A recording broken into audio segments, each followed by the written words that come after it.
All right. Hey, now it is the Rob from 106.1 Kiss FM here, finally reunited with my tag team partner in podcasting. Can you hear me now, Jerry Valeri? Reunited, and it feels... Whoa. Stop singing. Stop singing. I got to pay for that nonsense. I'm not allowed to sing. Can I put fake words to it? I guess that'd be parody.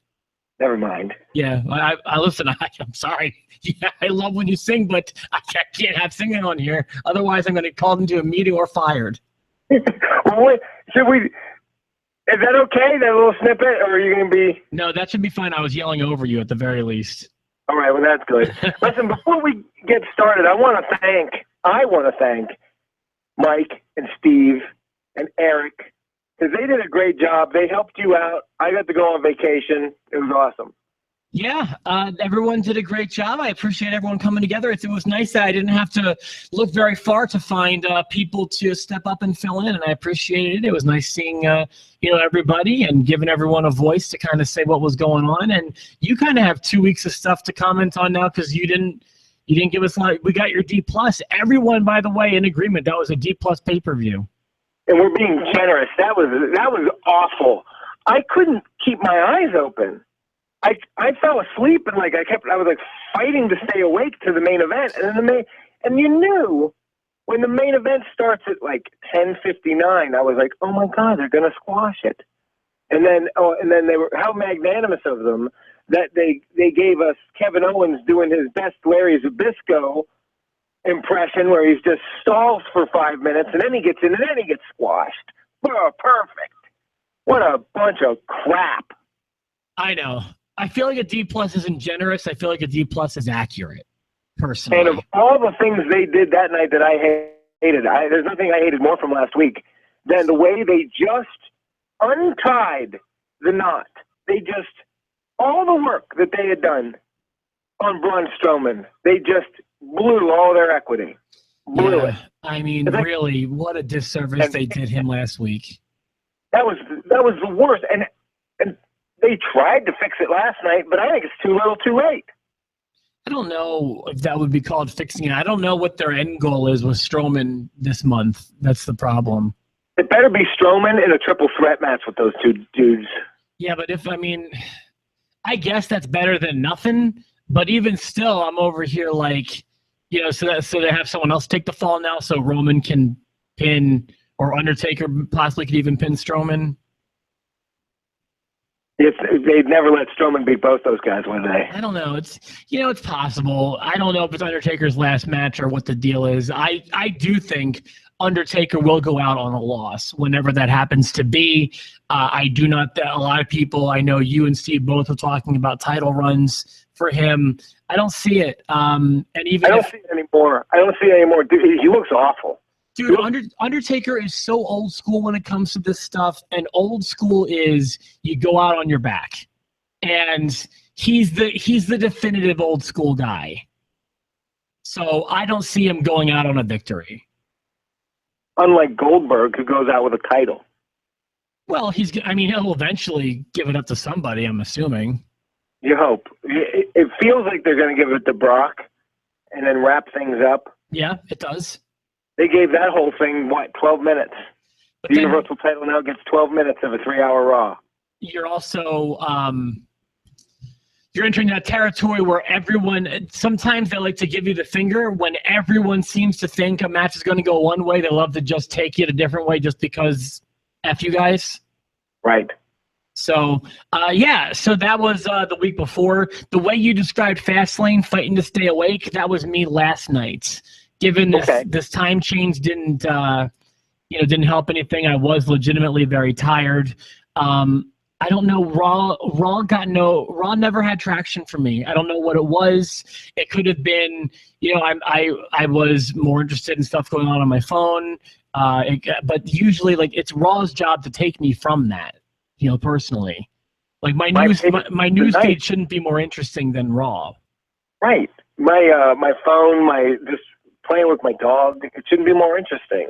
Yeah. And I was bored for most of it. My favorite part of the entire night was Kevin Owens' shirt. That was great. I love that. Now, Is that something they're going to be selling, or like, I didn't know if the KO was something that he did at home, or if they're branding a shirt that way. I'm assuming they're branding it. I looked today. Did you?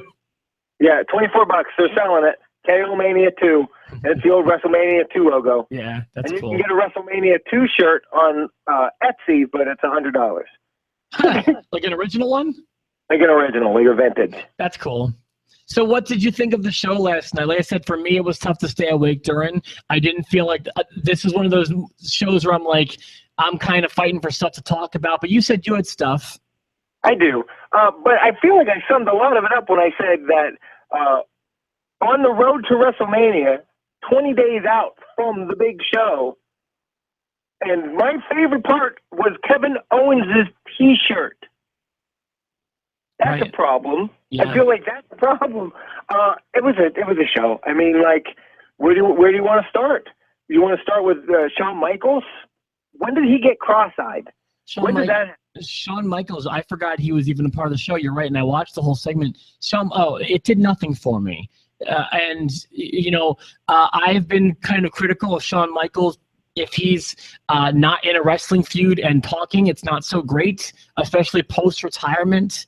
I don't care about him when he's talking about his movies. I don't care if he's putting over a Hall of Famer.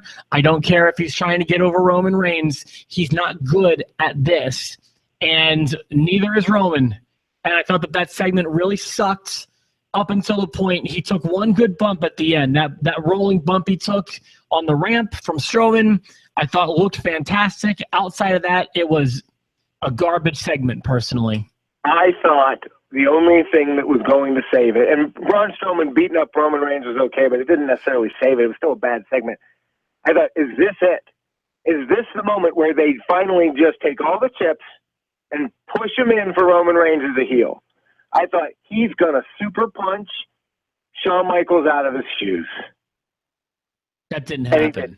And it didn't happen. There's your opportunity, WWE. Are you waiting a year? I think it could happen at Mania. Too late. It's a year too late. They're always a year too late on Roman. Always a year too late. It drives me crazy. They could have, it just like, they could have really had something here, and instead you've got this polarizing figure that some people seem to really enjoy, but the majority of the universe seems to really just be, they gotta pipe in the fake audio for him because they just can't get him going. And right. To me, I mean, you could say the problem is him. You can say the problem is the writing is a year too late on him, that they really are behind the eight ball when it comes to Roman Reigns. But everything is missing with me. Everything is missing with Roman Reigns. Honestly, his matches aren't bad. But Jinder Mahal, that's what we're like. Why would he even care about this? Why is this even happening? Right. And it was all like moving forward, the who's Mick Foley going to fire thing. Which was annoying too. That was just an annoying angle that it's one of those, I'm trying to believe wrestling is real while I'm watching. Trust me, I know it's not. I'm trying to believe it. On what planet do things like this happen? In what offices or in what businesses does someone say, hey, you got to pick someone and fire them? And if you're really firing the dead weight, why aren't we firing Emma? Why wasn't he just like, well, you know what? I don't need to the end of the show. Emmeline is gone, or Emma, or whatever it is. Just he's out. And then that's the end of the angle. But no, it's good. I thought he was going to fire himself, by the way. I thought Mick Foley was going to fire him. That was my note, too. I thought he was going to fire himself. And I'm having another problem with this segment on top of all these other problems. I'm legitimately confused as to whether or not Stephanie is fired or not. Is she? Do you know? I don't think she can be. That's what I thought. That's what I took from that too. Was I took it as no, she's not fired, but I'm not sure. I like I like the heated Mick Foley. I thought Triple H was okay, but I didn't, cutting the promo on Foley didn't do a lot for the Rollins feud. I know Rollins came out and there was an attack, and that did stuff, I guess. The show ended well. I thought the show ended well. Yeah, I was okay with the end also. I agree with that. But they set that match up. But I'm talking like literally the last 5 minutes, like only post Triple H. was the show okay. And even still, when Triple H was there, a lot of it was wasted time in that unless they're planning a Foley Triple H match at some point, it didn't do anything to progress the feud with Seth Rollins. It's the one thing I with Mick Foley, and the same thing involving Daniel Bryan in a feud. Neither one of these guys can fight now. Daniel Bryan has more of a chance to, but Mick Foley can't fight. Mick Foley can't be in a match again. He could. I felt like he could barely get the mandible claw in last night. That doesn't mean you won't wrestle. I want him to do well, though, Rob. We all want him to. You know what I mean? I don't know. I'm very dissatisfied on the way to this WrestleMania. And if you look at the powerhouses they put on this card, I just think they're booking them all wrong. I think they're booking it all wrong. I hope they prove me wrong on WrestleMania, but I'm not very excited for this show. Other things that annoyed me last night on Raw, you get, sometimes with New Day, you get funny New Day, and sometimes you get annoying New Day. And I thought last night we definitely got annoying New Day. This whole ice cream thing has gotten annoying. Yeah, it's like sometimes they take something and they really harp on it. And sometimes it works, man, and sometimes it just doesn't. And I'm just not feeling what they're doing right now. I haven't felt what they've been doing really since they lost the titles. Yeah, and I hate to say that they needed the titles to be over because they don't. They don't. You're right. They're just being misused. And I think them as a host of WrestleMania is just a recipe for too many forced jokes. It is going to come off poorly. I just know it. I just know it. It will be a lot of exposure and a lot of face palming jokes, I feel like. So there's that. What else did I think about? Oh, you know, one thing that annoyed me about the way they were, I'll use a radio term, front selling, the way they were kind of hyping people up for the Roman Reigns segment. The graphic read, "Whose yard is it?" That's just stupid. Like they love that line though. They're shoving that down your throat. Shawn Michaels even said it. They're force-feeding us. You're the big dog. This is your yard. Big dog, yard, your dog. Big dog, it's your yard. That's his thing. I don't give a crap, man. I just don't care. This is not a feud to me yet. It's just not. Like, it's going to become a feud because Undertaker will not do enough to make it one. We're talking about he's back. Talking about SmackDown 900, bro. He's been back since before Thanksgiving. SmackDown 900, brother. What are you talking about? I don't know why I wasn't there yesterday, but I mean, on the norm, he's there, right? I mean, he said he was back. I hate saying and criticizing part-timers because Brock Lesnar, for all intents and purposes, is a part-timer. Brock Lesnar shows up once in a while. When he was champion, it didn't bother me. It bothers me now with Goldberg. It bothers the hell out of me with Undertaker. It bothers me to a lesser degree with Triple H. I've had it.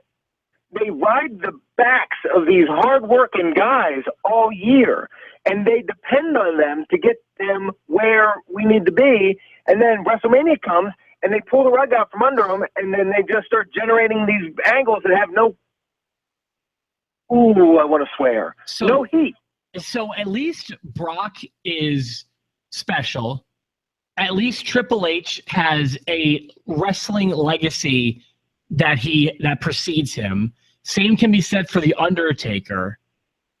But Shane McMahon? Really?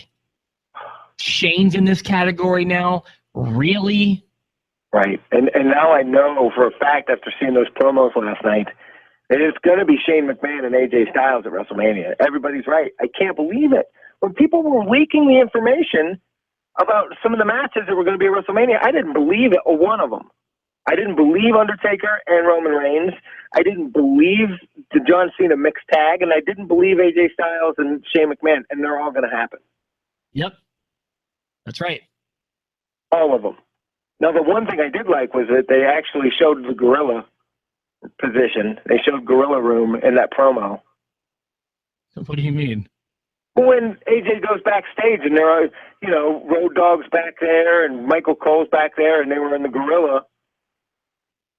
behind the curtain, and he's screaming and yelling and getting in a fight with Shane McMahon. I like that. I like that backstage stuff. Just seeing gorilla position makes you excited? Makes me excited, and it irritates me that every time Goldberg's walking through the stadium, right when he gets to the gorilla curtain, they stop following him. Fair enough. I suppose I guess I never thought of it like that, but I suppose something a little exciting about the gorilla position. They don't show it, ever. I like it. Okay, I'm glad to hear that. There was one little thing last night that I thought bared mentioning, and that was I did not realize that Dana Brooke had theme music, but she does. I thought her theme music sounded just like Charlotte's. Well, I didn't know. You always hear her accompany Charlotte to the ring, and I never knew she had her own theme music, but she does. And Nia Jax is just not good at acting mean. She should be. They need to book her like they book Awesome Kong. But there's another, I really feel like we're rehashing stuff on this, and I apologize. And even just me, I'm getting tired of hearing it. But so you had Bayley took on Nia Jax last night, right? Right. I don't have a note about this. In fact, I'm already out of notes. Bayley took on Nia Jax last night.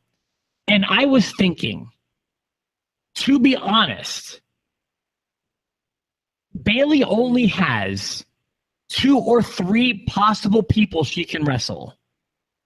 Because Sasha's a face. You've got Charlotte and Nia Jax. And I guess you have Dana Brooke. There is no one else for Bayley to wrestle besides a jobber. But she could wrestle Mickie James, and she could wrestle Alexa Bliss. That's exactly my point. You know what I mean?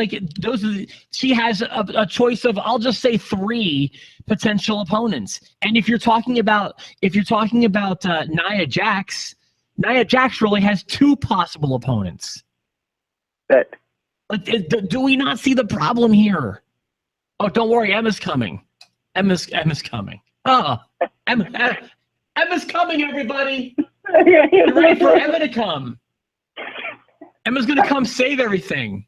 Has anybody seen Emma? You know what I mean? Like this is ridiculous. Emma is so bad. Why did we ever found out why they canned Emelina so quickly? I don't know. And then Steve made a post on my Facebook today, or I guess it was last night. Still, it was carried over into today.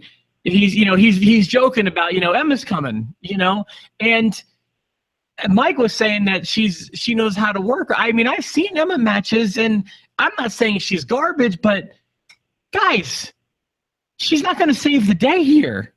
Her gloves are too small. I hate her guts.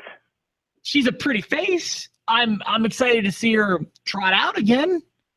But which one? Eva Marie? Yeah, that one. She's technically on SmackDown, but I think she's actually in NXT. Oh, she can't wrestle, but she looks okay. Right. Yes. They've got Lana. They've got Lana. Lana's not wrestling though. It does. You won't see Bayley versus Lana yet. Oh. So this is the problem, and this is just stupid. This is such a fixable thing, but they've got a stupid brand extension, and it doesn't make sense. It doesn't make sense for this. We've got a 4 to 5 woman roster on Raw, and you've got half of them good guys, half of them bad guys, and you can't. There's only a finite number of notes you can use in this song. When you've got 4 chords to work with, you're not going to get that. You're not going to get Stairway to Heaven, mother effer. Yeah, there's a reason why punk songs are only 2 minutes long. Right. Exactly. So I'm spent. I have nothing else. Well, I feel like that's what the WWE is saying in the writing room. That's it. Let's just do this. Let's just book it. Let's go. So I hate bagging on it so much. I pride myself as a wrestling fan that can see the bright side and can find little things that I like Kevin Owens' shirt. But when Kevin Owens and Chris Jericho are in a ring together and I can barely keep my eyes on the screen, that's a problem too. Plus, Chris Jericho backstage was just kind of forced. when he was screwing with Todd Phillips, even though it wasn't Tom Phillips. You know, Right. It's just like, I get it. It's not the right guy. I get it. I don't know. I get it. He's going to make the list. Right. Exactly. He's a stupid idiot. How was the Magic Kingdom? I'm more excited about that. It was busier than I'd wanted it to be. It was supposed to be a lighter day, and it was busy. So everything was like 45-minute waits. Every ride that you did, but it was okay. And we had just been there in September, so we only did like our favorite rides. So we were very, very careful. We met all the Pooh characters, and the funniest story about this is my wife hates Pooh. I don't hate Pooh. I'm not a big Pooh fan. She hates the Pooh characters. She just thinks they're stupid. And as soon as Pooh comes over, Evan runs up and gives him a hug. And then says, "My mom hates you." Nice. Yeah, I thought that was funny. That is a very Evan move. Yeah, I'm gonna go ahead. I'm gonna tell you what I think. My mom hates you. You're a jerk. All right, man. You know what? I mean, I know it was a short episode, but I don't feel like just talking to fill it. There's no need to. I mean, because then we become no better than Raw. You know what? Precisely. And on that note, Jared, you're absolutely right. I'm going to wrap things up. Thank you for being. I'm glad you're back. Hopefully, we'll have more to talk about on Thursday's episode because SmackDown is tonight. For myself, the Rob, and my tag team partner, Bitter Jerry Valeri. Thank you so much.